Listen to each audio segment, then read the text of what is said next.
We're just going to take a UVB meter.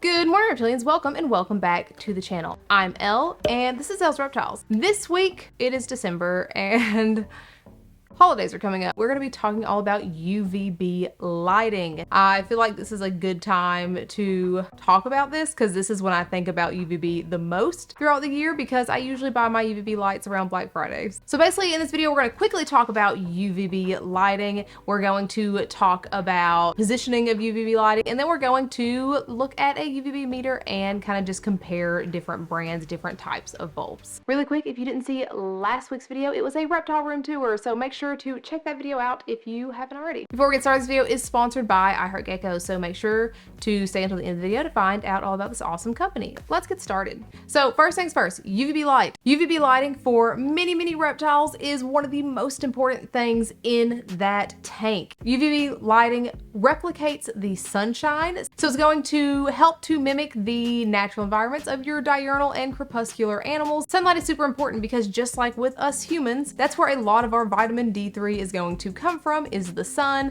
Same thing with reptiles, and vitamin D3 is super important for reptiles to help them in properly using calcium. So without proper UVB lighting, they can't properly use the calcium that they are intaking, which can lead to metabolic bone disease. So super important. It's also very important that these lights are replaced regularly. So depending on the brand, this is going to be between every 6 months and up to a year for the Arcadia lights. It's also very important to make sure that you are researching the type of animal that you have to know exactly what kind of UVB lighting they need, because UVB lights are measured in percentages usually, or just the output. Different UVB lights put off different amounts of UVB. So super important to know what it is your animal needs exactly. For example, a bearded dragon is going to need a Reptisun 10.0 or 10.0 high output depending on the placement, or an Arcadia 12 to 14% bulb, whereas a Leopard Gecko only needs Arcadia 6 to 7%, or a Reptisun T5. It's important to know what exactly your animal is going to need. Placement of UVB bulbs is also super important. Most important thing, UVB cannot travel through glass, so putting your light on top of glass, your animal's not going to get any UVB. You're going to temporarily set this on here. Do not set lights on top of glass. They will get too hot and they can break. But this is the same coil light on top of glass. This is right up against it. I don't know if you can see that. UVB cannot make it through glass. Don't put your UVB light on top of glass if you are hoping to get UVB effects. On top of screens, the type of mesh screen that is there is going to block certain amounts of UVB, but it is going to block some of the UVB. So make sure that you are paying attention to that. If you have your UVB light on top of the screen, depending on the animal, you may have to go up to a greater amount of UVB output. We're in the 40s, right up against it. But here, right up against it, 20. So that's cutting out about half, a little less than half of the UV light. Or sometimes it is best for things like bearded dragons or Uromastyx to just mount it inside of the tank, so that way the screen is not blocking out any of the UVB. Again, the purpose of this video is not to show you what type of animal needs what type of lights, but I will leave a very helpful little thing here that was provided at AnimalCon by ZoomEd, a super cool chart which I thought was super interesting. The makers of UVB bulbs will often have these sorts of charts on their websites, so that way you know exactly where your animal needs to be in relation to that UVB light. Super important, super helpful. All of this is a lot of information. It is a lot of things to check and things to do, but luckily once you get it all down, then you're fine. You're good to go. You just buy new lights when you need to, and that's all. Again, this is all important in your research for your specific animal to see what needs to go where. And that leads us to the main point of this video, let's talk about UVB meters. UVB meters are important because they're going to measure the output of your UVB light. These are pretty expensive, and I'm aware of that. So if this is not something that you can afford, that's okay. Just make sure you are changing those lights out every 6 months to a year, changing them out appropriately, and make sure that you have them placed appropriately in the tank, and you should be good to go.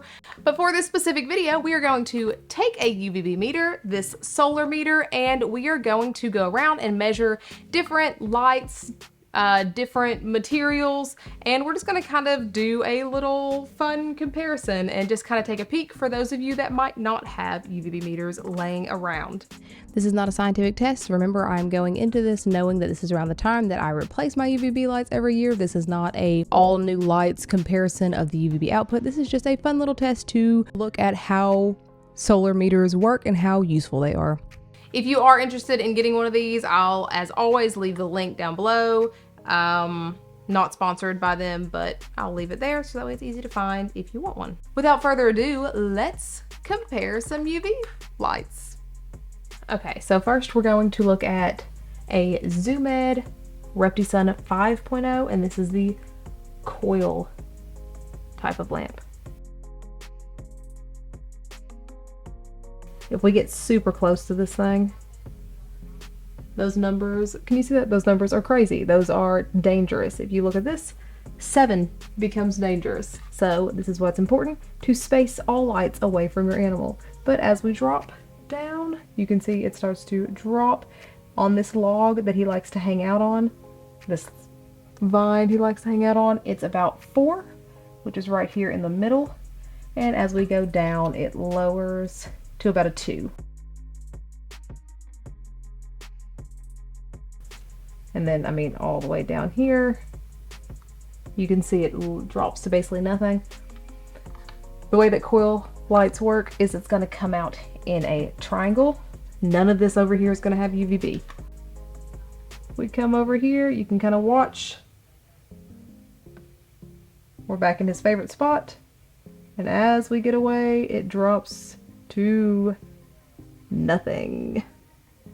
Nothing at all. This is why it's important to have linear light in diurnal animals' houses. And this is a very short distance. This is a 5.0. This is a very, very short distance. This is only a few inches away. Come down here where she likes to lay, and we have about 2. That is also Reptisun 5.0 coil, but it's a bit farther away than the King Snakes. At this moment, Sterling has an Arcadia 7% coil light. Go right up here. It's only about 12. Down here where he likes to lay, we're getting about 1. Morty has an Arcadia 14%, and I'm pretty sure it's time for this one to be replaced, so we're going to see. We've got about 2.3. Zaz has a Reptisun 10.0 high output. Obviously this is a very deep tank, so we're going to pay attention to where she likes to bask, which is right here. With this, you need to make sure that at the closest point, if your animal is hanging out at the closest point, that they aren't scorching themselves or not burning themselves. So this is her favorite spot to bask. So we are going to see what it is. So all the way up here, we have about 30. Around here, we have about 5. Can you see that? I think so. We have about 5.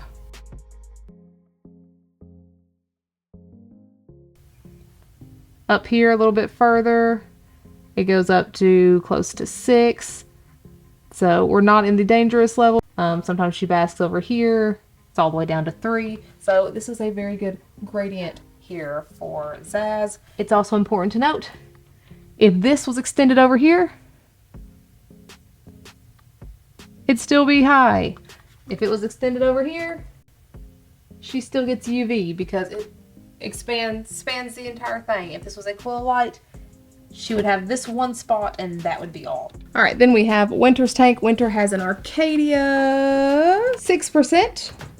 When I ordered hers, they were all out of shade dwellers. This is actually a T8 bulb instead of a T5 as well. It's the only T8 bulb in the entirety of the room. So up here we have about a 3. Down here it is very low. We're looking at a 0.3. Obviously this wasn't a comprehensive comparing all the bulbs, just comparing some of the ones that I have in my house, but hopefully it kind of demonstrates how different bulbs work. And I'm holding a tripod.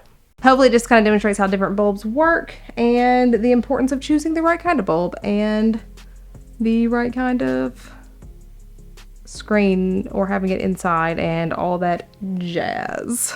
That's it. That is all that I have for this week's video. Hopefully it was interesting or entertaining or helpful in some sort of way. Yeah, super interesting to actually compare those lights. As I said at the end of this video is sponsored by iHeartGeckos. iHeartGeckos makes super cool conversion kits for your nocturnal animals, whether they be crested geckos, frogs, tarantulas, or whatever you may have. They make conversion kits for tanks that you may have laying around to turn them into front opening tanks. These are super cool. They have a lot of ventilation. They look super nice. They last for a very long time. Love these conversion kits. They are a very affordable way to make a super cool looking tank. Make sure if you do happen to order one of these from iHeartGeckos.com, you leave Elle's Reptiles in the How Did You Hear About Us box. That way they know that you guys are coming from here. Thank you so much to iHeartGeckos for continuing to sponsor these videos.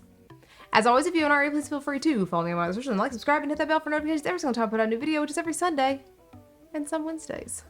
This week's Instagram shout out is here, and this week's subscriber shout out is here. Thank you so much for liking and following and subscribing and commenting and sharing and all that jazz. You are the bee's knees. Thank you so much for watching, and I hope you have a fantastic day. Bye. Reptiles and that vitamin and vitamin D3. You may have to go up in the you may have to go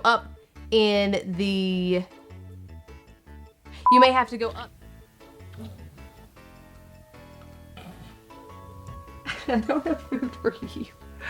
Okay, well, we can't do his because he thinks he's going to eat and he's going to bite me. All right, we'll work on his tomorrow.